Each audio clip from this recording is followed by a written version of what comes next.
गहरे जंगल के बीचों बीच एक पुराना जादूगर अपनी छोटी सी झोपड़ी में रहता था। उसकी सफेद दाढ़ी इतनी लंबी थी कि जमीन को छूती थी और उसकी नीली टोपी में जादू के सितारे चमकते थे।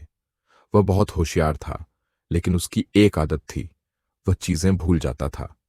एक दिन जब वह अपनी अमन जादू की किताब चंद्र से नया जादू सीख रहा था, तभी अचानक हवा का एक तेज झोंका आया और किताब उड़कर झोपड़ी से बाहर चली गई।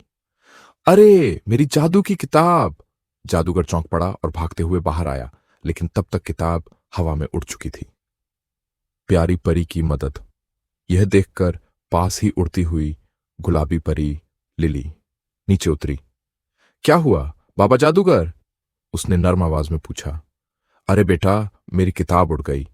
अगर वह किसी गलत हाथों में चली गई तो मुश्किल हो जाएगी, जादूगर ने चिंता से कहा। फिक्र मत करो, मैं तुम्हारी मदद करूंगी।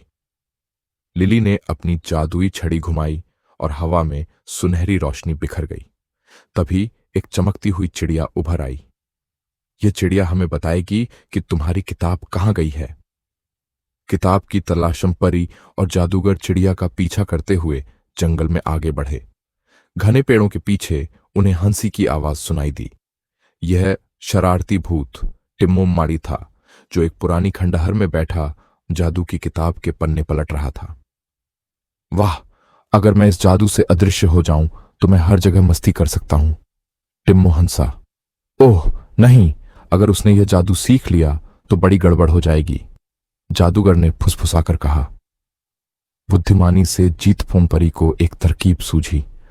उसने अपनी जादुई छड़ी घुमाई और आसमान में रुई जैसे बादल बनने लगे। फिर एक सुगंधित गुलाब की खुशबू बिखर गई। टिम्मो को यह खुशबू बहुत पसंद थी। क्या यह मीठी खुशबू है? उसने किताब को एक तरफ रख दिया और गुलाब की ओर बढ़ा। बस यही मौका था। परी ने जादू से किताब को हवा में उठा लिया और सीधा जादूगर बाबा के हाथों में पहुंचा दिया। अरे! टिम्मो चौंका, लेकिन अब बहुत देर हो चुकी थी। परी ने हंसते हुए कहा, टिम्मो, अगर तुम अच्छे काम करोगे तो मैं तुम्हें असली जादू सिखाऊंगी। टिम्मो को यह विचार अच्छा लगा। सच में? अच्छा ठीक है, अब से मैं अच्छी शरारतें करूंगा। खुशहाल। अंत। जादूगर बाबा ने किताब को सीने से लगाया और राहत की सांस ली। धन्यवाद परी लिली, तुम्हारी मदद के बिना मैं मुसीबत में पड़ जाता। उस दिन से जादूगर ने अपनी किताब को एक जादुई रस्सी से बांध कर रखा ताकि वह फिर कभी न उड़ सके।